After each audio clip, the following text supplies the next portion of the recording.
Very good. So we're going to move our houses to the cloud and break out of the operating systems. And then we're going to invite Dr. Douglas Maughan, the Director of Cybersecurity Division, Science and Technology Doctorate, Department of Homeland Security.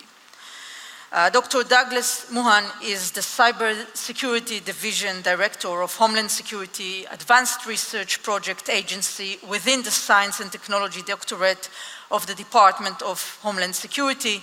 And he's been in the DHS since 2003, so he's been seen things for a while. And he's directing and managing the cybersecurity research and development activities at DHS, so I'm sure he would have interesting challenges for us as well. He received his bachelor degree from the Computer Science Applied Statistics in Utah State University and a master degree in computer science in Johns Hopkins University and a PhD in computer science from University of Maryland, Baltimore country. So with that, I'm happy to invite Dr. Douglas Maughan to the stage.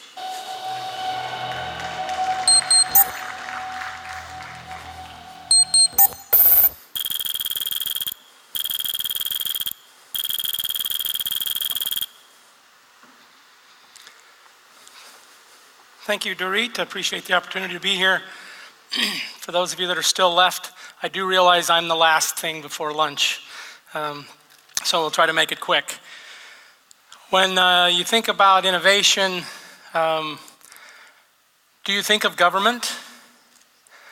I'm going to guess not. Most of you think of government as slow. Yes? Right? How about legacy systems? What do you know about the systems of government? They're antiquated. Recent report said we still have COBOL and mainframes in the US government. Is government flexible? No, it is not flexible. We have a pretty structured environment. Is the government a great customer? I would argue that yes, it is. If you can get in the government door with your technology, the government is actually a great customer. And do you think of government as an innovator? No way. I'm going to try to give you some idea of some processes that we've put in place at the Department of Homeland Security Science and Technology Directorate that are different, that show that government can be innovative and we can do things very different. I'm also going to talk about something that might be interesting to those of you that are here, and that is ways that you might actually be able to get money, which is always an interesting thing. How do we work in the Science and Technology Directorate? We are a research organization that is doing applied research, development, testing and evaluation, and transition of into commercial product. We're not a basic research organization. We're really trying to commercialize technology out of the research pipeline. And we take requirements from a lot of people, both within the White House and other government agencies, from our own internal components. You heard from our Deputy Secretary today. DHS is a large organization, 240,000 people strong across the globe. We get requirements from all of those operational components. We get requirements from our interagencies, a number of other government agencies. From the private sector, I'm going to talk about two engagements with the private sector that we're doing in critical infrastructure. We're also working with our state and local first responders. They're the front lines of cybersecurity nowadays. And last but not least, our international partners, Israel, one of them. Let me talk about the finance sector and the transition project. As Omar from Accenture said, his number one point was we needed to do sector-specific resilience. And so what we're doing with the finance sector is a project that is trying to leverage government-funded research as well as commercial product to bring it into the banking and finance sector. It's a partnership between DHS, Science and Technology, the Department of the Treasury, which is the sector-specific agency, a number of banks in the US, and a customer or a performer who is running a consortium that small companies, large companies, labs can join that consortium. So if you believe you have technology that might be of interest to the finance sector, I'm happy to chat with you. I'll be around the rest of the day. The finance sector has identified 5 major areas for them that is the hot spots or the sweet spots for them today. It's kind of right there in the middle: software assurance, dynamic defense, network characterization, malware detection, and insider threat. Those are the 5 areas where we're working with them. We're leveraging over $60 million of government funding, another $20 million of national labs, as well as commercial products, where we bring those products into a testing and evaluation environment with the banking and finance sector. Again, the goal here is to bring technology to the critical infrastructure owners and operators. You can see the customer buy-in. We have a number of large banks in the US that are already participating. I've included a few names. I know I saw Bob Blakely here yesterday, but they're there to give us strategic direction. They're the end customer. Their job is to help us understand the technology and how it will fit into their operational environment. And last but not least is the starting tasks are really around network security and network identification. Our second critical infrastructure project has been going on for quite a while. It's with the oil and gas sector. The idea here is we have a joint collaborative research project with 5 super major oil companies, 2 in the US, ExxonMobil and Chevron, and then BP in the UK, Shell in the Netherlands, and Total in France. So it is an international collaborative research and development project. Again, a very different engagement. Most people don't think of government involved with the private sector in this way. We all put money on the table. They decide the projects. We help them run the projects and then deploy the technologies out into their infrastructure. The third process I'd like to talk about is something that we've just initiated in the last 3 years, since 2014. Over the last 3 years, we've funded about $95 million in some different technology areas. The thing that is different about this process is that the review board was made up of international government partners. So in fact, some of our partners from the Israeli National Cyber Bureau were on the review team and involved. What is also different here is we're allowed to fund international researchers. So we actually fund external to the US. So not only do we have government employees on our review board, we have international researchers submitting proposals and can actually get funding. We're in the process of some early planning between us and the Israeli National Cyber Bureau, where there will be a joint call in 2017 between the US and Israel, where the requirement will be, it'll have to be a joint proposal from a US researcher and a research team and an Israeli research team. There'll be more information about that coming up in the future. Additionally, we're in a conversation with a number of our international partners to look at creating an R&D consortium from the government standpoint. Every government has the same problems. Let's document them and work together. Solutions are not national, solutions are global.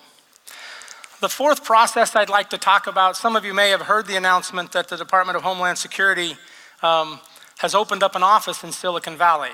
And I'm leading that initiative, and what we're really trying to do is accelerate technology coming from innovative startups and bring it into the operational environment of DHS. In the past, we've relied too much, I think, on larger companies to bring that technology in, and so we're trying to do something a little bit almost like a venture capitalist, if you will. But the goal is to bring technologies into the department. We're doing 3 things. One is educating people about DHS. Most people, all they know about DHS is what they see at the airport. TSA, Customs and Border. But DHS is a much larger organization, so we're trying to educate them about the mission that we have. Second is to actually fund, and I'll talk about that in a couple of slides, but to actually fund startup companies with new technologies that will be helpful for us. Third is then to test with real customers. So if you're an entrepreneur, trying to find customer number one is one of the hardest things you can do. And what we're trying to do is make that easier by being customer number one. So our goal is to accelerate new technologies into DHS and into the department. Where do we fit? So we've discovered in conversations, and I'm sure if those of you that are entrepreneurs will probably agree with us, between receiving accelerator money and incubator money and a VC round A, there's a valley of death for a startup company. So it's usually between about year 1 and year 3. And so that's what we're doing, is we're actually funding in that space, funding those startup companies that are stable enough, they've had previous funding, but they're not so old that they won't change what they're doing for DHS purposes. And we're really looking for customers, or for companies that have a commercial product. It has to be commercial because we're the government and we're not going to be a big enough market for you. We'll be a secondary market, but it has to have commercial potential. And we're really just funding product development to get your product into the market faster. We're not looking for people who are changing the direction they're going just to try to get government money. Not interested. Has to be in a certain space. And the other really innovative thing we've done is we're not taking equity. We're not taking IP. It's your IP, it's your ideas. We just want to help you get them into the marketplace. So the way the process works is, again, a very different process from what you might normally think as government. Most government processes in the past have taken 9 to 12 months to get a contract in place. What we do is we use a special authority called an other transaction authority and a solicitation that goes with it. We put that topic we publish that. People can then respond to the call with a solicitation, and we will review your application. We'll invite you in for an in-person pitch, and then we'll award you a contract. The other transaction contract is not a traditional government-based contract. Our first process through this, we went from the initial call to the first award in 60 days, which for government speed is just as fast as the venture world and sometimes faster. It's a really interesting model, phased in 4 phases. The value proposition for a startup company is $800,000 over a 24-month period of time. That's a maximum amount of money and a maximum time period. It can be faster than that. But really what we're doing is a proof of concept, a beginning prototype, a mature proof of concept, a pilot, and an initial deployment with a customer over the course of that time period. Our first call was in IoT security, Internet of Things security. Everybody knows about Internet of Things. Everybody knows there's a security problem, and so what are the hardest problems that we could try to solve? We picked 3 of them. One is identifying devices, identifying IoT devices on your network, in your environment. 2 is authenticating those devices. How do I ensure that those devices that are in my network are in fact authentic? And 3 is the update problem. How do I update these devices in a secure manner so that they don't become legacy systems? Everybody, from a DHS perspective, from a critical infrastructure protection, has the same problem. Here's our statistics. Even though we say it's a Silicon Valley program, it's national, it's actually global. We can take applications from international companies. We've been in business 6 months. We've seen 34 applications. We've invited 9 pitches. We've made 4 awards with 1 more in process.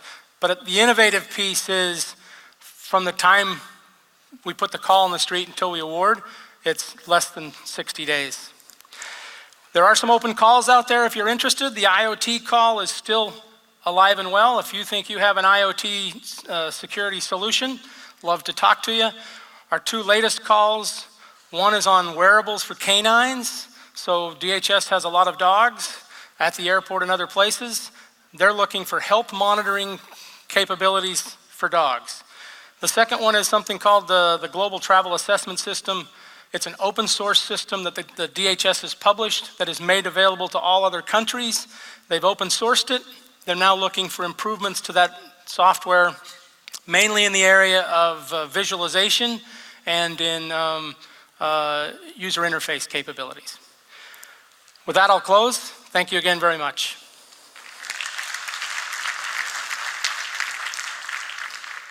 Thank you so much.